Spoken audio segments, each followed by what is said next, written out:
Hi friends, welcome to எஸ்எட் சமையல் and black. எல்லோரும் நல்லா இருக்க வேணுமென்று கடவுளை வேண்டிக் கொண்டு வாங்க வீடியோக்குள்ளே போகலாம்.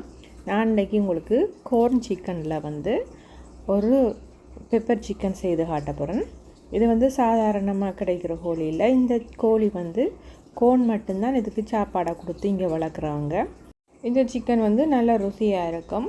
ஊரில் எங்களுக்கு அந்த கோழி குஞ்சை எடுத்து தான் நாங்கள் ஊரில் பத்திய கறி எல்லாம் வைக்கிறோம். நாங்கள் பத்திய கறி பிள்ளை பிறந்தவங்களுக்கு, சாமத்தியப்பட்டவங்களுக்கெல்லாம். இங்கே பிள்ளை பிறந்த ஆக்களுக்கு, சாமத்தியப்பட்ட ஆக்களுக்கெல்லாம் இந்த சிக்கன் தான் கொடுக்குறது. இது எப்பயுமே சின்னதாக தான் இருக்கும். மற்றது ஃப்ரோசனில் தான் வாரது. கூடுதலாக ஃப்ரோசனில் இருந்து எடுத்து இதை நல்லா தண்ணியில் போட்டு இந்த ஃப்ரோசன்லாம் குறைஞ்சதுக்கு பிறகு மேலே உள்ள ஸ்கின்னை உரிச்சு எடுக்கிறேன். இதில் முள்ளெல்லாம் நல்லா சாஃப்டாக இருக்கும். மற்ற சிக்கனும் நல்ல ருசியாக தான் இருக்கும். இந்த சிக்கனை கொஞ்சம் பெரிய பெரிய துண்டுகளாக தான் கட் பண்ணி எடுக்கணும். இதில் வீடியோவில் எப்படி தெரியுது ஆனால் சின்ன கோழி சின்னனாக தான் எப்பயுமே இது வாரது.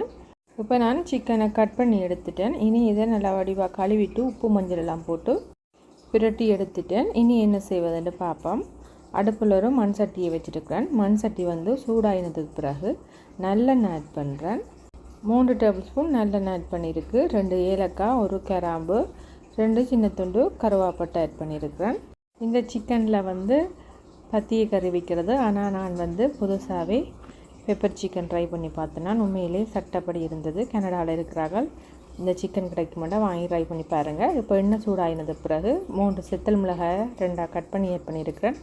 2-3 பச்சை மிளகாயையும் சின்ன கட் பண்ணி ஆட் பண்ணியிருக்கிறேன். ஒரு நெட்டு கருவேப்பிலை, ஒரு ஸ்மால் சைஸ் வெங்காயத்தை சின்னனாக கட் பண்ணி ஆட் பண்ணியிருக்கிறேன். ஒரு துண்டு ரம்பையும் சின்னனாக கட் பண்ணி ஆட் பண்ணியிருக்கிறேன். இப்போ நல்லா மிக்ஸ் பண்ணி விடுவோம். இதுக்கு மிளகாத்தூளுக்கு பதிலாக நான் தனி மிளகாத்தூள் தான் ஆட் பண்ண போகிறேன். அதால் தான் செத்தல் மிளகாய் ஆட் பண்ணினான். இப்போ வெங்காயம் வதங்கிறதுக்கு உப்பு தூள் ஆட் பண்ணுறேன். இப்போ நல்லா மிக்ஸ் பண்ணி விடுவோம். கனடாவில் இந்த சிக்கன் கிடைக்கிற மாதிரி வேறு இந்த நாடுகளில் இந்த சிக்கன் கிடைக்குதுண்டு வேறு இடங்கள்லேருந்து பார்க்குற நீங்கள் கமெண்ட் பண்ணுங்கள்.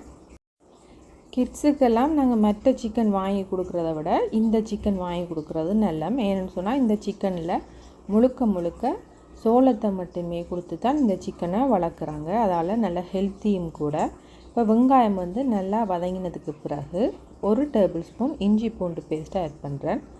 இஞ்சி பூண்டு பேஸ்ட்டை பச்சை வாசனை போகும்போதையும் நல்லா மிக்ஸ் பண்ணி விடுவோம். ஒரு ஸ்மால் சைஸ் தக்காளி பழத்தை நல்லா சின்னனாக கட் பண்ணி எடுத்துருக்கிறேன். இப்போ தக்காளி பழத்தையும் இதோட ஆட் பண்ணி தக்காளி பழம் நல்லா மசிஞ்சு வதங்கும் வரையும் வதக்கி விடுவோம்.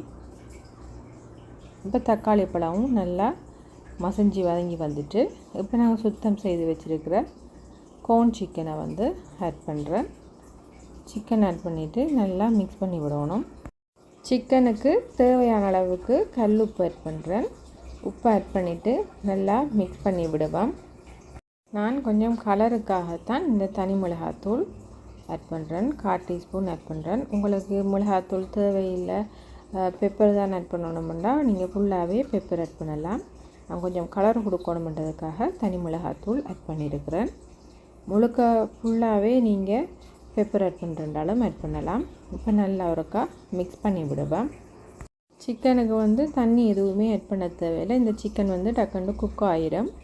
இந்த சிக்கனில் உள்ள தண்ணியே விட்டு அந்த தண்ணியிலே சிக்கன் வெந்தால் போதும். மூடியை போட்டு சிக்கனை வேக வைப்போம்.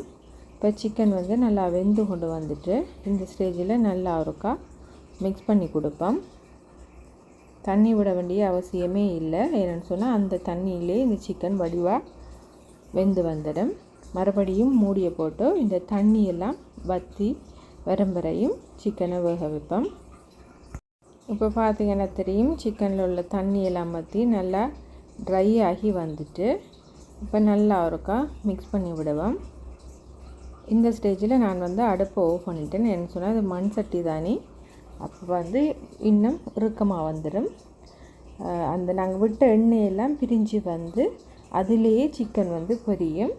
இப்போ 1 டேபிள் ஸ்பூன் மிளகாய் உடனே இடிச்சிட்டு ஆட் பண்ணியிருக்கிறேன். உங்களுக்கு எந்த அளவு பெப்பர் போடணுமோ அதுக்கேற்ற மாதிரி போடுங்க. நான் செத்தல் மிளகாய் ஆட் பண்ணியிருக்கிறேன். நல்ல காரமான பச்சை மிளகாயும் தாளிக்கிற நிறம் ஆட் பண்ணின வடிவா எனக்கு இது சரியான ஸ்பைசியாக இருக்குமென்றுட்டு 1 டேபிள் ஸ்பூன் மிளகாத்தூள் தான் ஆட் பண்ணினான். நீங்கள் உங்களோட காரத்துக்கு ஏற்ற மாதிரி மிளகுத்தூளை கூட்டி குறைச்சி கொள்ளுங்க. நல்லா ஒரு கொஞ்சம் கொத்தமல்லியிலேயே கட் பண்ணி ஆட் பண்ணுறேன். கடைசியாக போட்டுட்டு கொத்தமல்லி இறக்கினீங்கன்னா நல்ல ஃப்ளேவர்ஃபுல்லாகவும் நல்ல ருசியாகவும் இருக்கும். அடுப்பை ஆஃப் பண்ணிவிட்டு ஒரு துண்டு தேசிக்காய் புளியும் ஆட் பண்ணுறேன். எங்களோட சுவைக்கு ஏற்ற மாதிரி ஆட் பண்ணிக்கொண்டா சரி. இப்போ நாங்கள் இதை நல்லா மிக்ஸ் பண்ணினோம்னா சுவையான கோன் சிக்கன் பெப்பர் ஃப்ரை ரெடி. கட்டாயம் இந்த சிக்கன் எங்கே எல்லாம் கிடைக்குமோ கிடைக்கிற இடத்துல இப்படி ஒரு முறை பெப்பர் சிக்கன் ட்ரை பண்ணி பாருங்கள். பார்த்து எப்படி இருந்தாண்டு கமெண்ட்ஸில் சொல்லுங்கள். நல்ல ருசியாக இருக்கும். இந்த பெப்பர் சிக்கனோட ஒரு ரசமும் வச்சு ஒயிட் ரைஸோடு சாப்பிட்டா வேறு லெவல் டேஸ்ட்டாக இருக்கும். இதுபோல் நீங்களும் செய்து பார்த்து எப்படி இருந்தாண்டு கமெண்ட்ஸ் பண்ணுங்கள். இது வரைக்கும் என்னோடய வீடியோவை பொறுமையாக பார்த்து எனக்கு கமெண்ட்ஸ் பண்ணி ஆதரவு தர அனைத்து நல்ல உள்ளங்களுக்கும் ரொம்ப ரொம்ப நன்றிகள். இன்னும் ஒரு இன்ட்ரெஸ்டான வீடியோவில் நான் உங்களை சந்திக்கிறேன். அது வரைக்கும் பாய்.